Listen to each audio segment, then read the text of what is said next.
Assalamualaikum warahmatullahi wabarakatuh. Saya Marlin Rahayu akan memberikan teknik-teknik wawancara untuk berita yang mendalam.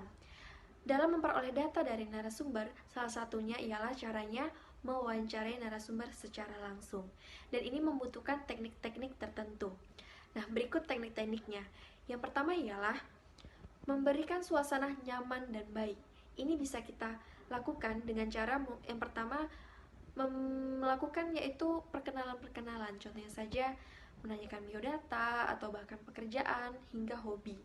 Nah, setelah kita mungkin merasa dekat dengan sang narasumber, kita bisa langsung menyampaikan tujuan kita untuk menemui beliau atau bahkan apa topik wawancara yang ingin kita beri kepada beliau. Nah, selanjutnya buat narasumber itu nyaman. Biarkan dia melakukan hal-hal yang dia inginkan. Contohnya saja mungkin ia ingin merokok atau bahkan ngopi dan ngeteh. Buat narasumber kita ini itu merasa bahwa ia adalah penting yang ingin kita gali informasinya. Yang teknik kedua ialah mengadakan probing. Probes ini kita lakukan untuk mencari data yang lebih mendalam. Ini biasanya dilakukan karena 3 hal. Yang pertama, data tidak relevan dengan pertanyaan. Yang kedua, jawabannya kurang lengkap. Dan yang ketiga, kurang mendekati dari kebenaran. Teknik yang ketiga yaitu adalah menjaga intonasi bicara kita. Jangan sampai kita berbicara seperti orang marah atau bahkan terlalu pelan. Nah, teknik yang keempat ialah menghindari untuk memberikan sugesti atas jawaban-jawaban tertentu. Jadi biarkan saja narasumber untuk memberikan jawabannya sesuai yang ada dalam pikirannya atau dari dirinya.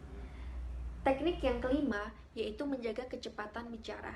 Ketika kita mewawancarai narasumber, jangan sampai kecepatan bicara kita itu terlalu cepat atau bahkan terlalu lambat. Karena ini sangat mempengaruhi narasumber untuk ingin memberikan jawaban lah kepada kita.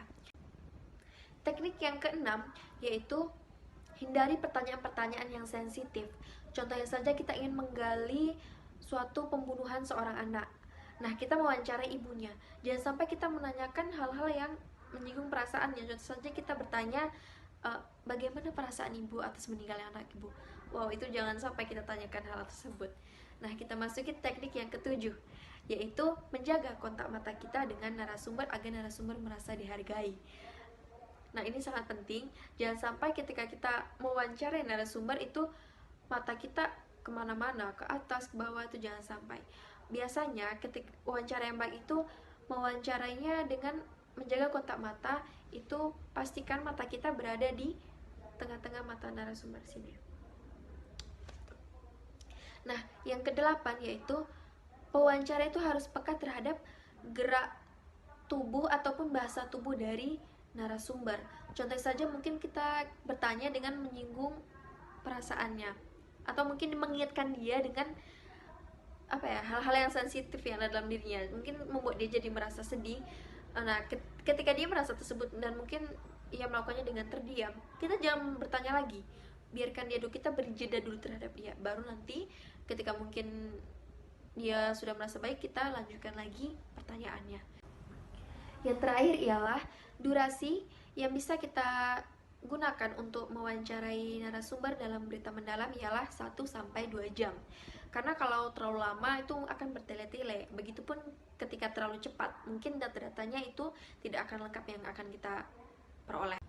Nah, jadi itu tadi teknik-teknik dalam mewawancarai berita yang mendalam seperti investigasi.